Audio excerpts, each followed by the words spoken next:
The sound of the sea. The morning sun had barely begun to stretch its rays over the rocky coast of Jeju, casting a pale, soft light over the sea's surface. Young-suk pulled her rubber cap tight over her ears, feeling the familiar squeeze of saltwater-worn fabric. The tangy scent of seaweed, brine, and early morning mist filled the air, signaling the start of another day.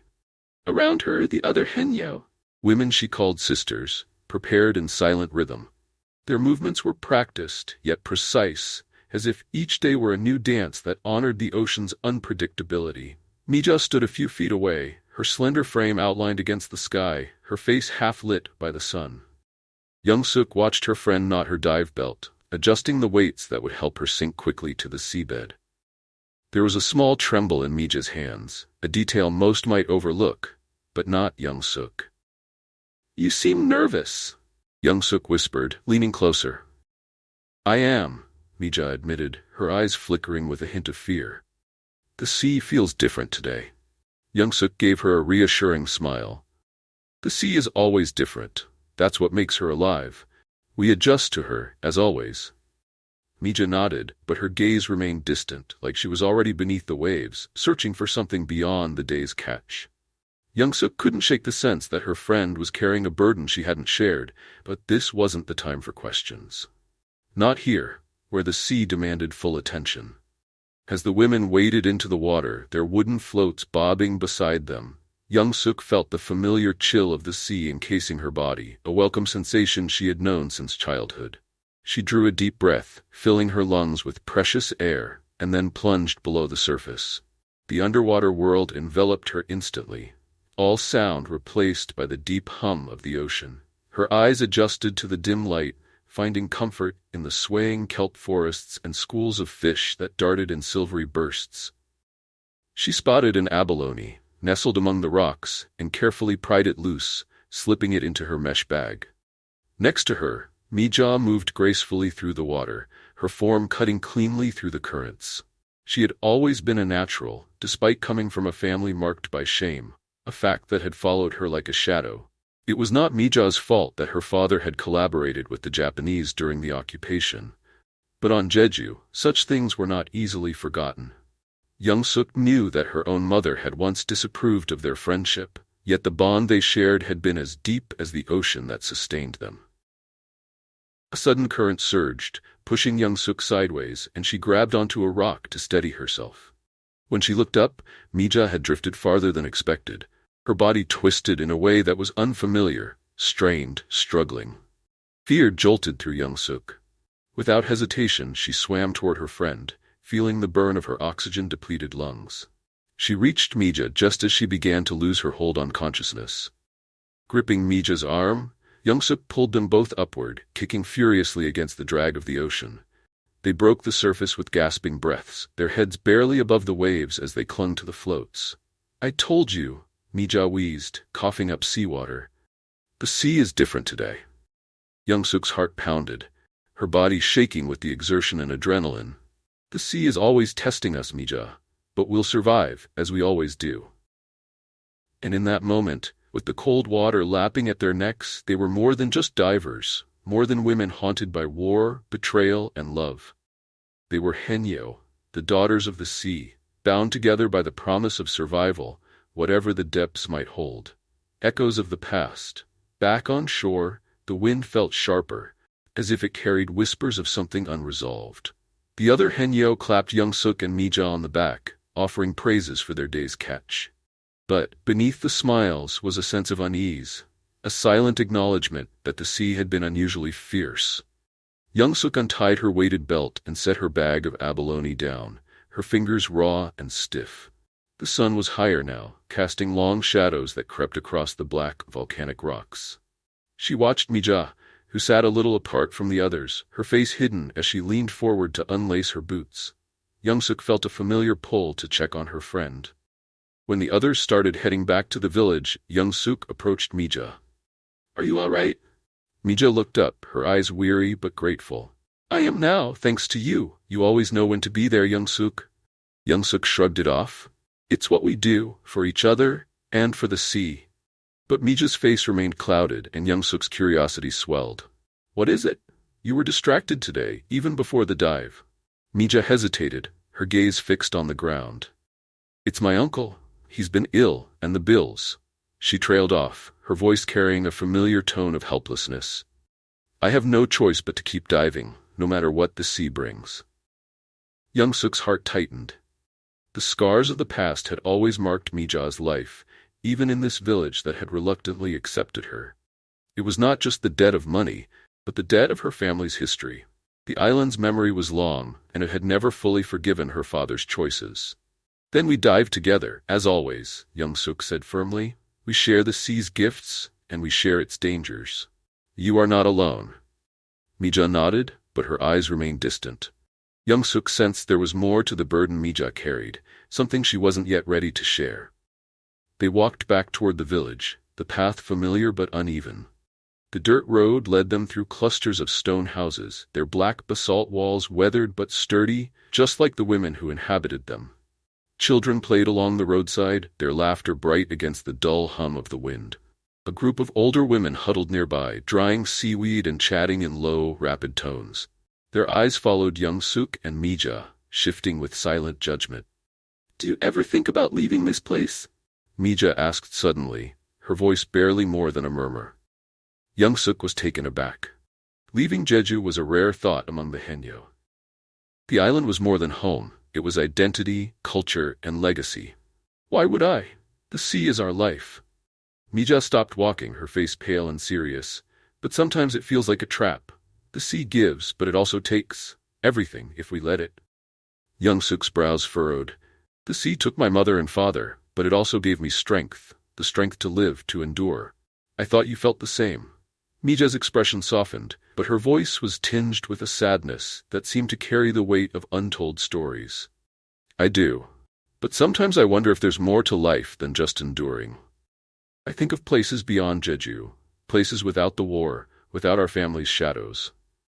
Young-suk's instinct was to laugh at the idea, but something in Mija's voice stopped her. It was not just idle dreaming. Mija was haunted, as if caught between the pull of the past and the uncertain promise of a future beyond the island's shores. Mija, we were born here, raised by the sea, Young-suk said softly. We can't change what's happened, but we can choose how we live now. Together. Mija nodded, but her eyes were elsewhere, perhaps fixed on a distant horizon only she could see. They resumed their walk, but the silence between them felt heavier, filled with words that had been left unspoken for too long. By the time they reached the village square, the sun was low, bathing the world in a golden glow that softened the harsh lines of life on Jeju. It was time to distribute the catch and collect their earnings. Meager, but enough for another day. As the coins changed hands, Young-suk caught sight of a familiar figure approaching. Baekdo, the village elder, with her stern face and sharp eyes. She was a woman who had lived through war, hunger, and loss. Her gaze was piercing as she surveyed the day's catch, her expression inscrutable. You did well today, Young-suk, she said curtly. Then she turned to Mija, her voice colder. And you, Mija, be careful. The sea does not forgive those who are distracted. Mija's face flushed, but she only bowed her head. Yes, grandmother. The words stung Young-suk. She wanted to defend her friend, to tell Baekdo that Mija had faced enough judgment in her life. But this was not the place, not with the entire village watching. Instead, she stepped closer to Mija, their shoulders brushing in silent solidarity. As the day faded into twilight, Young-suk felt a strange resolve settle within her. She and Mija were bound not just by the sea, but by the shared weight of survival, of enduring in a world that rarely showed mercy to those who carried the burdens of history. Tonight, they would rest. Tomorrow, they would dive again, with hope and uncertainty swirling beneath the waves. The weight of water. The dawn sky was tinged with gray when Young-suk awoke. The salty breeze slipping through the cracks of her small stone house. She rose from her sleeping mat, her muscles aching from yesterday's dive, but it was a familiar ache, one that reminded her of her place in the world. She glanced over at her children, still sleeping soundly, their soft breathing a comforting rhythm in the quiet morning. She gently kissed their foreheads, whispering a silent promise to return safely. As she stepped outside, the first light of day stretched over the village, revealing the waiting sea, calm and glassy. At the shore, the Haenyeo were gathering again, their figures silhouetted against the soft glow of sunrise. There was a subdued energy today, a mix of anticipation and unease. Young-suk noticed Mija standing alone by the water's edge, staring out at the horizon. "Ready for today?" Young-suk asked, trying to keep her voice light. Mija turned, her face tired but resolute. "Always," she replied, a hint of forced cheerfulness in her voice. But Young-suk could see the dark circles under Mija's eyes, a sign of another restless night. The Haenyeo began their preparations, adjusting dive masks and checking nets. They were joined by several younger women, apprentices learning the skills that had been passed down through generations. Today was their first deep dive, a rite of passage that was both thrilling and terrifying. Young-suk couldn't help but feel a surge of pride mixed with a touch of worry. She remembered her own first deep dive, the cold water that had felt like a second skin, and the overwhelming sense of vastness below. She had learned early on that fear was part of the Haenyeo's life, but it was the courage to keep diving that defined them. As they waded into the sea, Mija lingered for a moment longer than usual, her eyes closed as if trying to absorb something intangible. Young-suk paused beside her. "Mija, are you sure you're all right?" Mija opened her eyes, a sad smile crossing her face. "It's just, sometimes I feel like I'm carrying too much. I don't know if I can keep holding on." Young-suk felt a pang of empathy, but also frustration. "We all carry heavy things, Mija, but we do it together. That's the only way." Mija nodded slowly, then drew a deep breath. "Let's go then. The sea waits for no one." They dove together, cutting through the water like sleek shadows. The coldness was immediate, a biting reminder of the sea's indifference. Young-suk's lungs burned as she descended deeper, her hands moving swiftly to collect abalone, sea urchins, and other treasures of the deep. Mija was beside her, focused and determined, her movements less fluid than usual but still capable. Suddenly, Young-suk felt a strange tug, a subtle shift in the current. She turned to see one of the younger divers, So-hee, struggling with a tangled net. Panic was setting in, and her eyes were wide with fear. Without hesitation, Young-suk swam toward her, reaching out to free the girl from the snare. Mija noticed the commotion and quickly joined them. Together, they untangled the net, their movements synchronized by years of shared experience. So-hee's breathing was ragged, her face pale. Young-suk gave her a reassuring nod. "It's all right. You're safe now. Just breathe, slow and deep." As they ascended, Mija suddenly gripped Young-suk's arm, pointing to a dark shadow moving beneath them. It was a large octopus, its tentacles spreading like a web across the rocky seabed.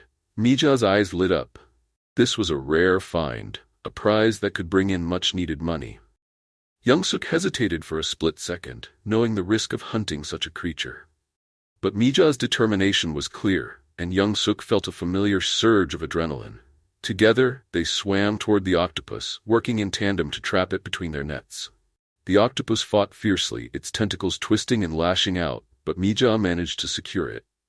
Her face was flushed with triumph as they resurfaced, the heavy creature thrashing in her grasp.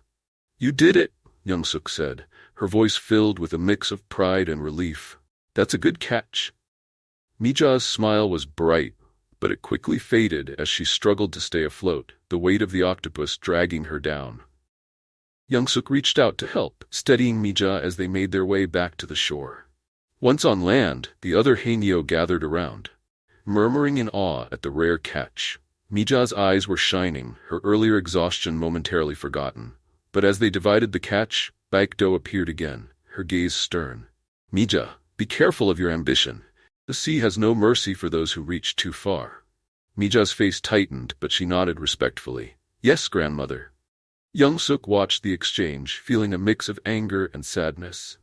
She knew Baekdo's words came from experience, from a lifetime of losses and hard-won lessons.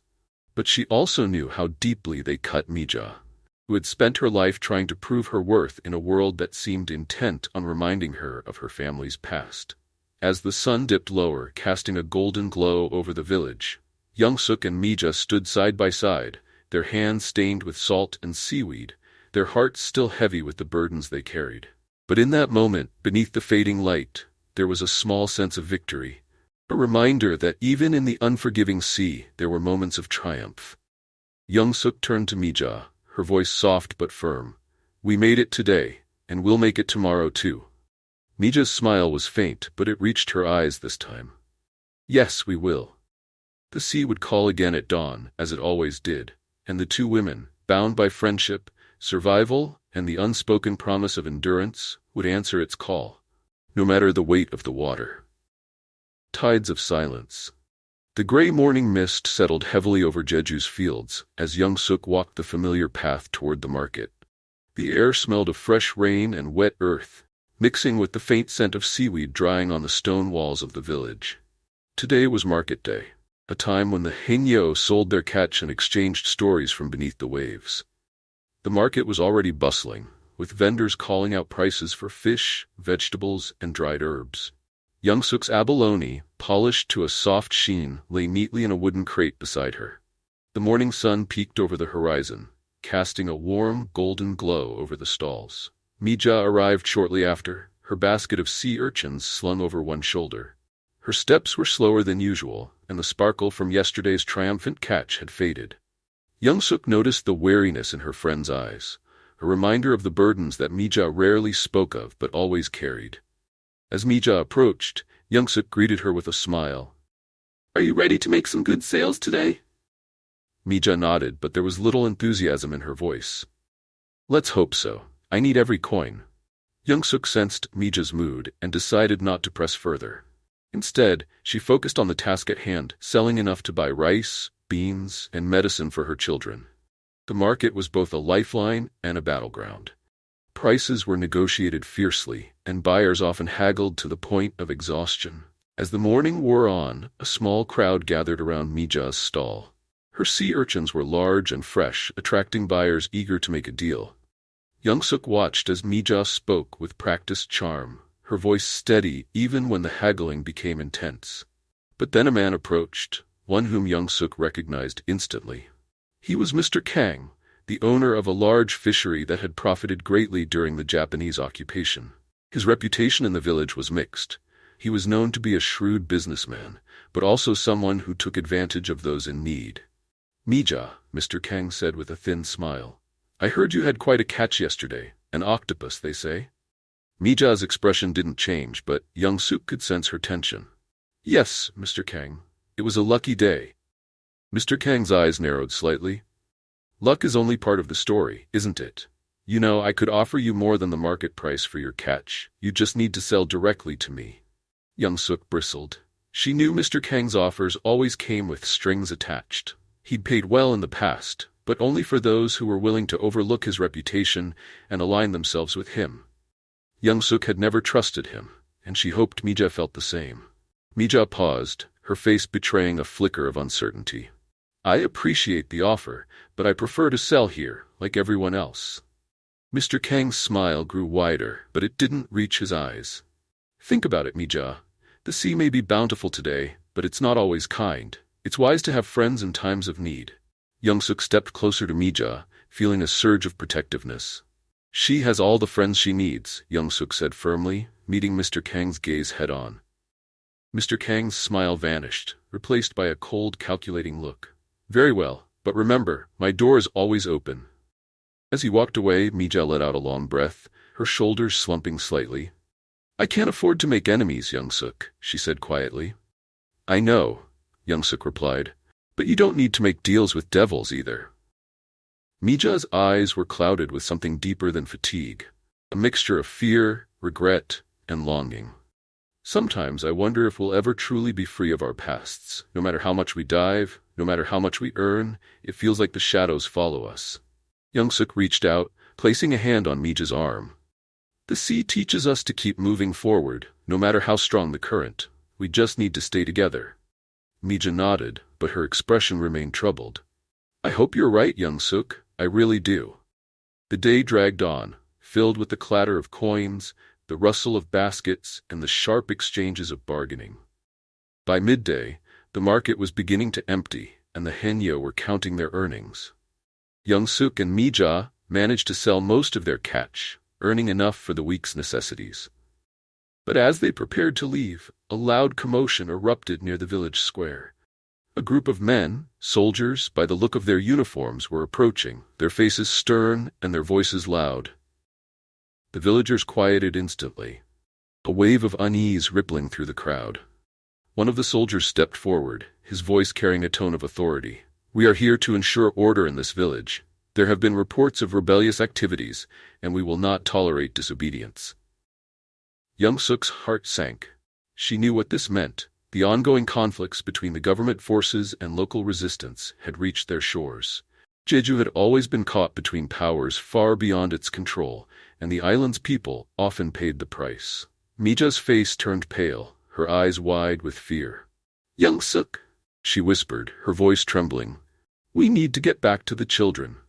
Young Suk grabbed Mija's hand, pulling her through the crowd. "Quickly, before they start asking questions." As they made their way back to the village, the weight of uncertainty pressed heavily upon them.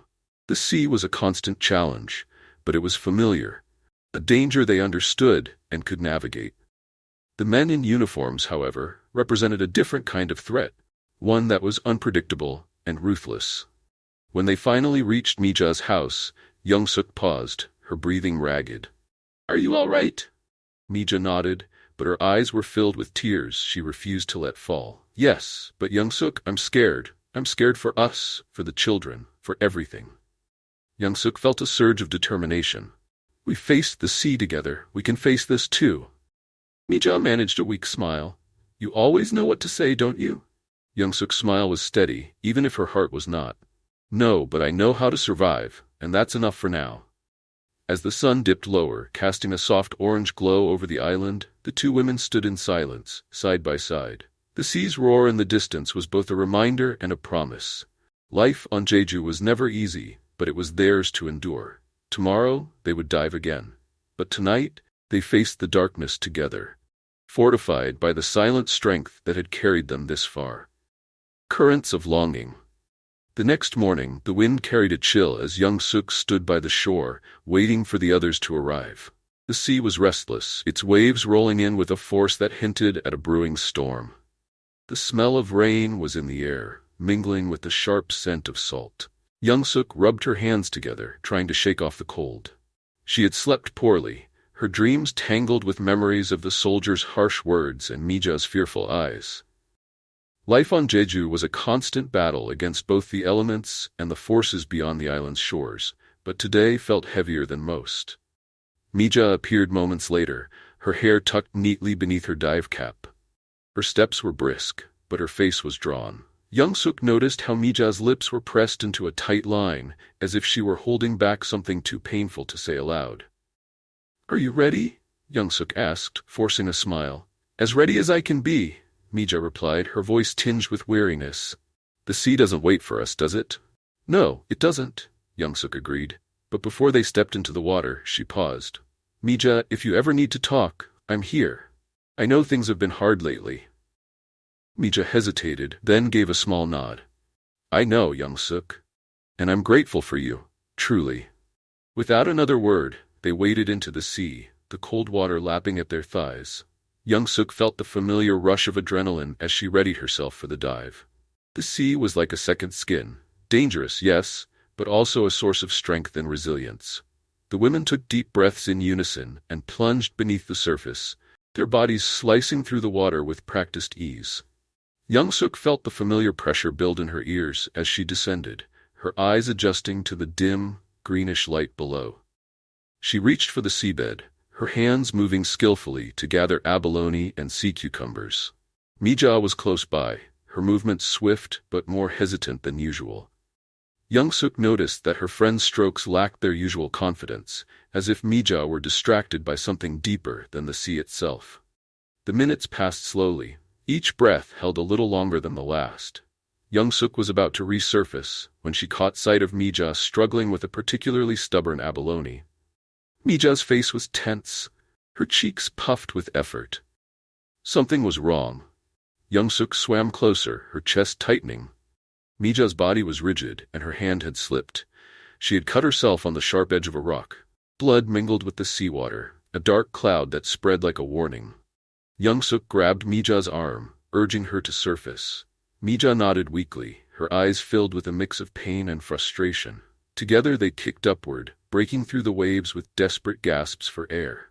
"You're bleeding," Young-suk said urgently as they clung to their floats, the wind whipping their faces. "I know," Mija replied, her voice strained. "But it's just a cut. I'll be fine."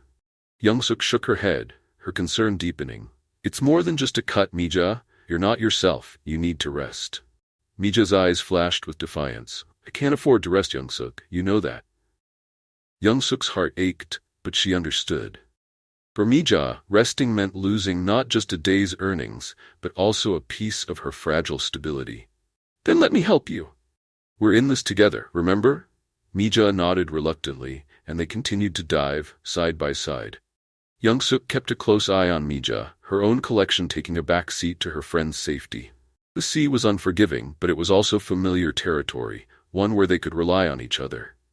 When the day's diving finally ended, the two women dragged their heavy nets ashore. Mija's cut was deeper than she had let on, and Young-suk insisted on treating it with seaweed and clean cloths. They sat on the rocks, the sound of the waves a constant background hum. "Mija," Young-suk began, her voice soft, "you can't keep pushing yourself like this. It's not just about the sea anymore. It's everything else, too." Mija's shoulders slumped, her exhaustion clear. "I know, Young-suk, but what choice do I have? I have debts to pay, a family name to try and restore. Sometimes I wonder if it's worth it." Young-suk felt a deep sadness at Mija's words. She wished she could offer more than words, more than shared labor beneath the sea. But their lives were bound by forces greater than friendship, forces of history, duty, and survival. "We all have burdens," Young-suk said gently. "But you're not alone in carrying yours. We share the sea's dangers, and we can share the rest too." Mija's eyes were wet, but she blinked back the tears quickly. "I wish it were that simple, Young-suk. I really do." The sun was beginning to set, its golden light casting long shadows over the beach. The two women sat in silence, watching the waves crash against the rocks. It was a silence filled with unspoken fears, unfulfilled dreams, and the heavy weight of survival. "Do you ever think about leaving, Young-suk?" Mija asked suddenly, her voice barely audible. Young-suk was startled by the question. "Leaving Jeju?" "No, I never have. This is where we belong, Mija. The sea is our home." Mija's gaze remained fixed on the horizon. "Sometimes I dream of a different life, one without the sea, without the past haunting every step." Young-suk didn't know how to respond. The sea was their life, unpredictable and cruel at times, but also a source of strength. She couldn't imagine a life without it, but she understood Mija's longing for something more, something beyond the confines of their island. "We can't change the past," Young-suk said slowly. "But we can build something better here, together." Mija nodded, but her expression remained distant. "I hope you're right, Young-suk, I really do." As darkness settled over Jeju, the two women rose and began the walk back to the village. The sea's roar faded behind them, replaced by the quiet sounds of the island at dusk. The road was familiar, but the journey ahead was uncertain, filled with unseen currents and unexpected storms. But for now, they had each other, and sometimes that was enough, between the waves. The next few days were marked by an uneasy calm. The winds had died down, and the sea's surface was smoother, its gentle waves rolling in rhythm. Yet the air felt dense, charged with an anticipation that neither Young-suk nor Mija could fully name. It was as if the island itself was holding its breath, waiting. Young-suk's children were playing outside, their laughter filling the small yard of their stone house. She watched them with a smile, feeling a momentary sense of peace. Despite the hardships, they were her anchor, her reason to keep fighting the sea, no matter how unforgiving it could be. "Ioma, can we come to the shore today?" her daughter Heijin asked, her eyes wide with hope. Young-suk hesitated, glancing at the sky. "Not today, Heijin. The sea is calm now, but storms can come quickly. It's safer if you stay here." Heijin pouted but nodded obediently. "Promise you'll bring back a big abalone?" Young-suk laughed softly, ruffling her daughter's hair. "I'll try, my little one." Mija arrived shortly after, her face pale from a sleepless night. She greeted the children with a warm smile that masked the strain in her eyes. Young-suk knew better than to ask. Mija would speak when she was ready. The two women walked to the shore in silence, the familiar path lined with wildflowers and rough volcanic rocks. The sea greeted them with the sound of soft waves lapping against the rocks, as if trying to lull them into a sense of security. As they prepared their gear, Young-suk noticed Mija's hands shaking slightly. "Mija, are you sure you're all right? You've seemed different lately." Mija paused, her expression guarded. "I'm fine, Young-suk. Just tired. The nights have been restless." Young-suk's concern deepened, but she knew pushing would do no good. Mija had always been private about her struggles, a habit formed from years of carrying the weight of her family's tainted legacy. "Let's take it easy today," Young-suk suggested. "We can gather enough without going too deep." But Mija's jaw tightened, a familiar stubbornness taking hold. "No, we need a good catch today. I can't afford another meager haul." Young-suk felt a pang of helplessness, but she nodded. "All right, just be careful." They waded into the sea, the cold water biting at their legs as they adjusted to the chill. Young-suk felt the familiar thrill as she took a deep breath and plunged beneath the surface. The world above faded into a muffled hum, replaced by the serene, eerie quiet of the underwater realm. The seabed was teeming with life, sea urchins nestled among rocks, strands of seaweed swaying like ghosts.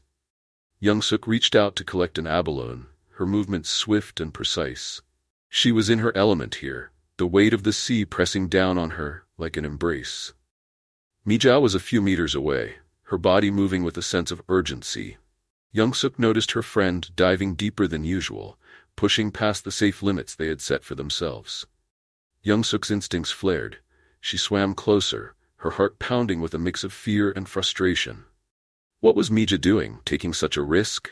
Just as Young-suk reached Mija, she saw her friend struggling with a large rock, trying to pry loose a cluster of mussels. Mija's face was red, her cheeks puffed with held breath. The exertion was evident, her movements becoming frantic. Young-suk signaled for Mija to surface, but Mija shook her head stubbornly, her eyes filled with a desperate determination. Young-suk felt a surge of anger. Mija's recklessness was putting them both in danger. She grabbed Mija's arm, pulling her upward with all her strength. Mija resisted at first, but then relented, her body going limp as they kicked toward the surface. They broke through the waves, gasping for air. Mija's breathing was ragged, her face pale with exhaustion. "What were you thinking?" Young-suk demanded, her voice harsh with worry. "You could have drowned down there." Mija's eyes were filled with unshed tears. "I know, but I had to try. I need the money, Young-suk, you know that." Young-suk's anger softened into sadness. "I understand, Mija, but you can't risk your life like this. We can find another way." Mija's face crumpled, and for a moment, the mask of strength fell away. "I feel like I'm sinking, Young-suk. Every day, the weight gets heavier, and I don't know how much longer I can keep going." Young-suk felt tears sting her own eyes. She reached out, placing a hand on Mija's shoulder. "You're not sinking alone. I'm here with you, always." They floated together in silence, the sea rocking them gently. It was a small moment of respite, a reminder of the bond that had carried them through so many storms. When they finally swam back to shore, the other Haenyeo were waiting. The catch was not as bountiful as hoped, but it was enough to sustain them for another day. As the women gathered around the fire to warm themselves, Mija remained unusually quiet, her gaze fixed on the horizon. Young-suk sat beside her, offering silent support. She knew that Mija's struggles ran deeper than money. They were rooted in wounds that had never fully healed, wounds that the sea could not wash away. "Do you ever wish we could start over?" Mija asked suddenly, her voice barely audible. "Somewhere far from here, where no one knows us." Young-suk's heart ached at the question. She had often dreamed of such a life, one without the scars of history and the constant fight for survival. But she also knew that running from the past was not the same as healing from it. "I do," Young-suk admitted. "But we can't leave Jeju behind, Mija. It's part of us, just like the sea." Mija nodded slowly, her eyes glistening with unshed tears. "I know, but sometimes I wish the sea could take away the pain, not just the burdens." Young-suk reached for Mija's hand, squeezing it gently. "The sea has taken many things, Mija, but it's also given us each other, and that's something worth holding on to." As the sun set, casting a warm, orange glow over the village, the two women sat in quiet companionship. The sea roared in the distance, a constant reminder of both their challenges and their strength. Tomorrow would bring more waves, more struggles, and more uncertainty. But tonight, Young-suk and Mija found a fragile comfort in their shared resilience, an unspoken promise that, no matter how deep the waters got, they would face them together. Storms and secrets. The sun had barely begun to rise when the first gusts of wind swept through the village, rattling the shutters of Young-suk's small stone house. She awoke to the sound of heavy rain pounding the roof, a storm arriving faster than expected. The island was often at the mercy of sudden tempests, the sea's mood shifting with little warning. Young-suk felt a sense of unease as she prepared for the day, gathering her diving tools and protective clothing. The storm would make diving more dangerous, but it also meant that fewer women would be out on the water. Those brave enough to dive in rough conditions could secure the best catches, as the sea would be less disturbed by other haenyeo. She heard a knock at the door. It was Mija, drenched from head to toe despite her oilskin coat. Her eyes were tired, but her expression was determined. "You're going out today?" Mija asked, already knowing the answer. "Yes," Young-suk replied. "The storm will make it difficult, but we need the money." Mija's face was etched with uncertainty. "Are you sure? It's risky to dive when the waves are this high." Young-suk forced a smile, trying to hide her own anxiety. "It's not the first storm we've faced, Mija. We'll be careful."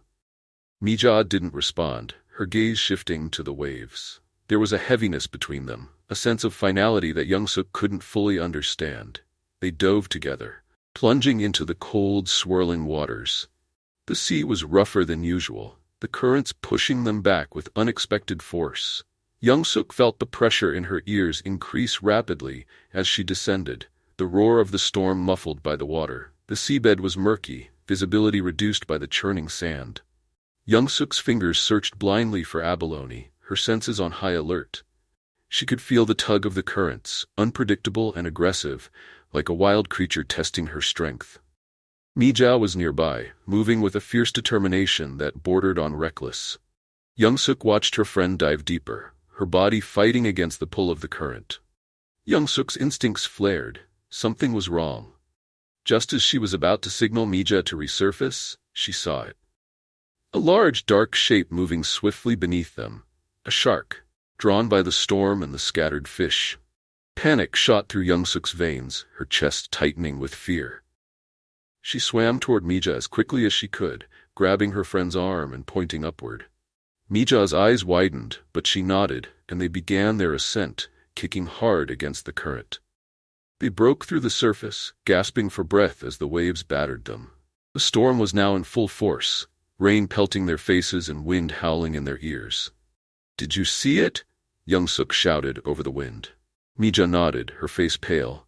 "We need to get to shore now." But the waves were relentless, pulling them farther from the beach with each passing moment. Young-suk's heart pounded as she struggled to keep her head above water, her muscles aching from the effort. Suddenly, a massive wave crashed over them, separating the two women. Young-suk was thrown underwater, her vision blurred by the swirling sand and debris. She fought to resurface, her lungs burning for air. When she finally broke through, she looked around frantically, searching for Mija. Panic gripped her as she saw nothing but waves and rain. "Mija!" she screamed, her voice barely audible over the storm. Then, through the haze of rain and sea spray, she spotted Mija's head bobbing in the distance, her face contorted with pain. Young-suk swam toward her, pushing her body to its limits. When she reached Mija, she saw that her friend was clutching her leg, her face twisted in agony. "I think I sprained my ankle," Mija gasped. "I can't swim well." Young-suk's heart pounded with fear, but she didn't hesitate. "Hold on to me. We'll get through this." With Mija clinging to her, Young-suk kicked furiously, fighting the waves with every ounce of strength she had left. The shore seemed impossibly far, the current dragging them backward relentlessly. But Young-suk refused to give up. She focused on one stroke at a time, her muscles screaming in protest. The weight of Mija's body was heavy, but the weight of her promise to protect her friend was heavier. Finally, after what felt like an eternity, they reached the rocky shore. Young-suk collapsed onto the sand, her chest heaving, every inch of her body trembling with exhaustion. Mija lay beside her, her face pale and streaked with tears. "I'm sorry, Young-suk," she whispered. "I thought I could handle it, but I was wrong." Young-suk pulled Mija into a tight embrace, tears mixing with rain. "Don't apologize. We survived, and that's all that matters." As they sat together, drenched and shivering, Young-suk felt a surge of anger toward the sea. It had tested them, pushed them to the brink, but it had also revealed the depths of their friendship. "Promise me one thing, Mija," Young-suk said, her voice firm. "Never ask me to leave you behind again." Mija nodded, her eyes filled with gratitude and regret. "I promise."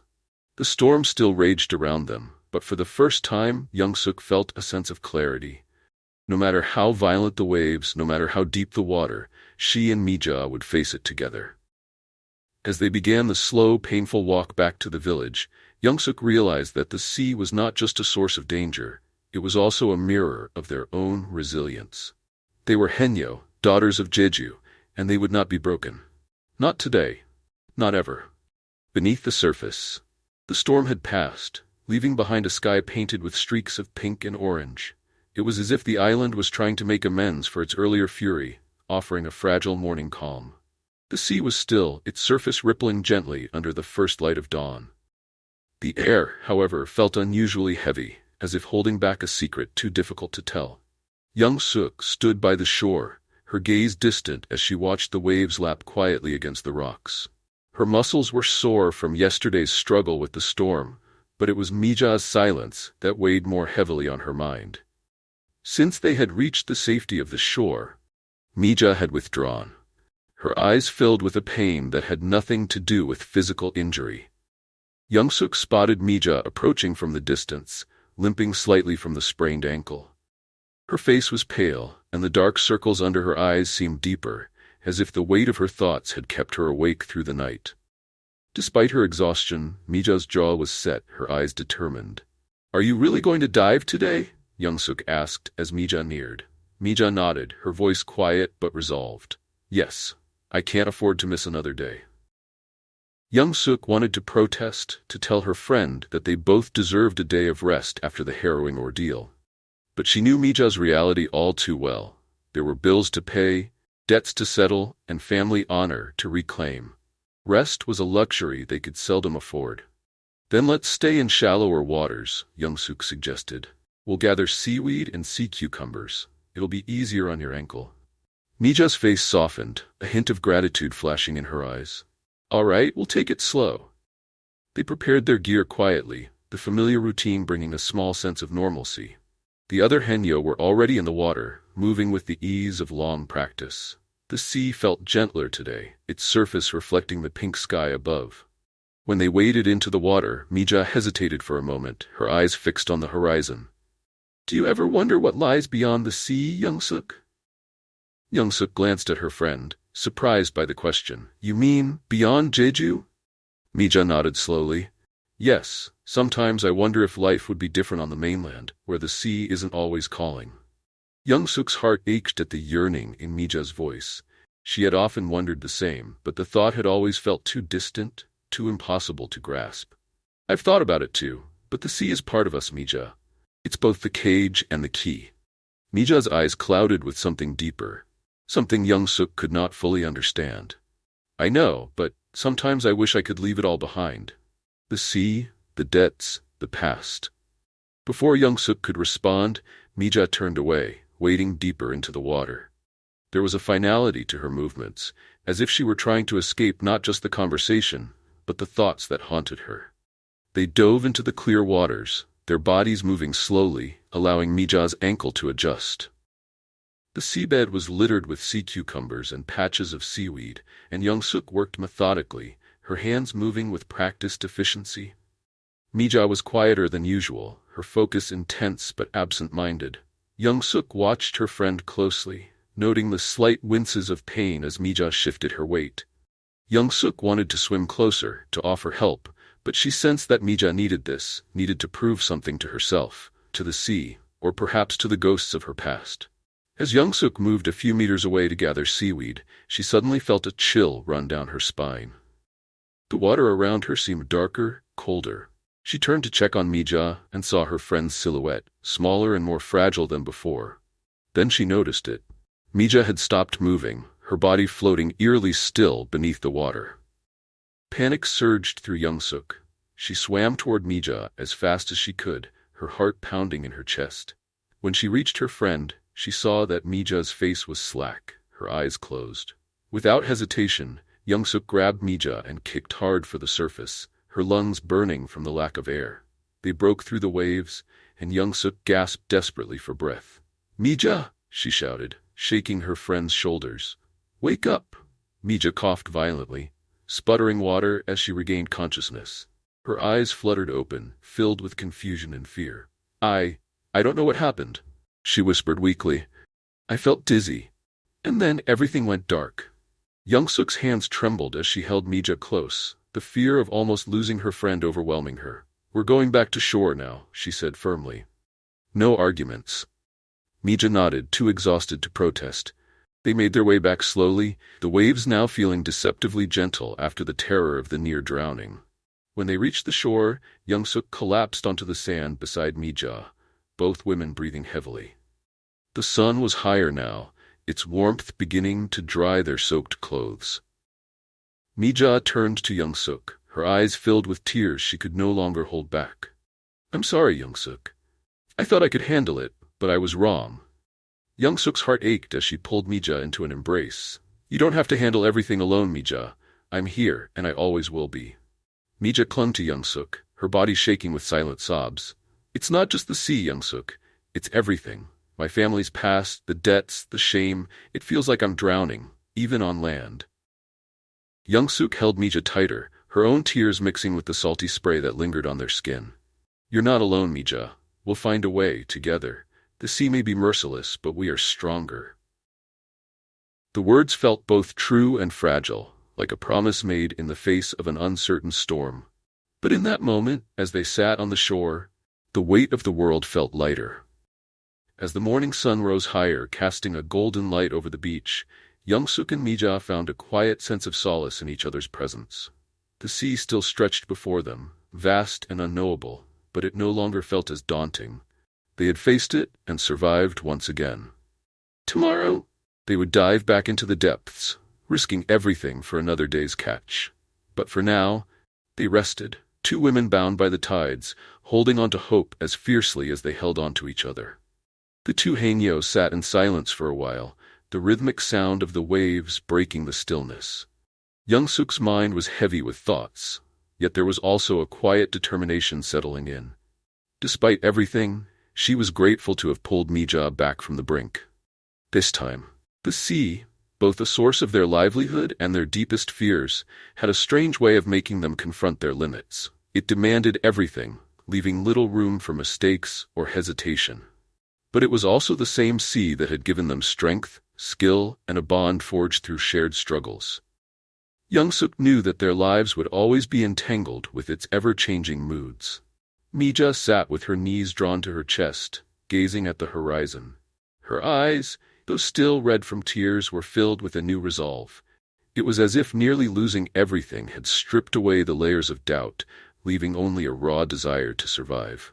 "I have to find a way to pay off my family's debts," Mija said suddenly, her voice clear yet hollow. "I can't keep putting you at risk, Young-suk." Young-suk's brow furrowed. "Mija, we're in this together. The sea doesn't distinguish between us. When one of us struggles, the other does too." "I know," Mija replied, her gaze unwavering. "But I've been thinking, maybe I should leave Jeju. Go to the mainland, find work there. It might be the only way." The words hit Young-suk like a sudden gust of cold wind. The thought of losing Mija, her closest friend, her sister in all but blood, was unbearable. She understood the desperation that drove Mija's words, but she couldn't imagine the island without her. "You don't have to leave," Young-suk said, her voice soft but urgent. "We'll find another way. We can talk to the village elder, see if there's work in the fields or with the merchants. Anything but leaving." Mija sighed, her shoulders slumping. "It's not that simple, Young-suk. The debts are too large, and my family's honor, it's in ruins. I'm afraid that staying here will only bring more shame." Young-suk reached for Mija's hand, squeezing it tightly. You have nothing to be ashamed of. You faced more than anyone should. And you've kept going. That's all that matters. Mija's eyes shimmered with fresh tears. I'm scared, Young-suk, of losing you, of losing everything. We're all scared, Young-suk whispered. But we won't let fear decide our fate. We'll keep fighting. Together. The sun was now high above, casting its light over the sea, turning the water a brilliant shade of blue. The tide had started to rise again, as it always did, indifferent to the struggles of those on shore. Let's go back, Young-suk said finally. We need to rest and eat before tomorrow. Mija nodded slowly, and the two women stood up, their legs still shaky but steadier than before. As they made their way back to the village, Young-suk couldn't shake the feeling that something had shifted between them. It wasn't just the closeness born from their shared ordeal. It was a deeper understanding, one that acknowledged the depths of each other's pain without needing words. Back at the small, weather-worn house they shared, they'd prepared a simple meal of rice and kimchi. The silence between them was no longer heavy.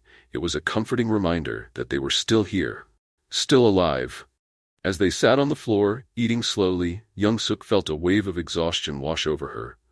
But it was a different kind of tiredness now, one that came from relief rather than fear.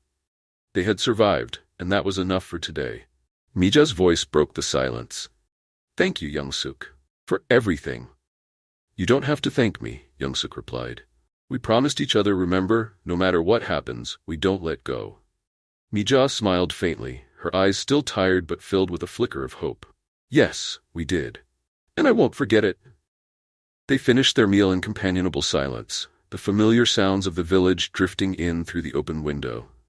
The laughter of children, the calls of the women preparing dinner, it was all a reminder that life, despite its hardships, continued. As they prepared to sleep, Young-suk looked out at the sea one last time. The waves were calm now, almost serene. Tomorrow, it would demand more from them. But that was a worry for another day. For now, there was only the comfort of the small room they shared, the warmth of each other's presence, and the promise of another dawn. As they lay down on their thin mats, Young-suk closed her eyes, her body aching, but her heart lighter than it had been in a long time. She didn't know what the future held, whether Mija would leave for the mainland, or whether they would find a way to stay afloat on Jeju. But one thing was certain. As long as they had each other, they would face whatever came, one dive at a time. And as sleep finally claimed them, the sea's gentle lullaby was no longer a threat, but a promise of a new beginning, one they would greet together, no matter the cost.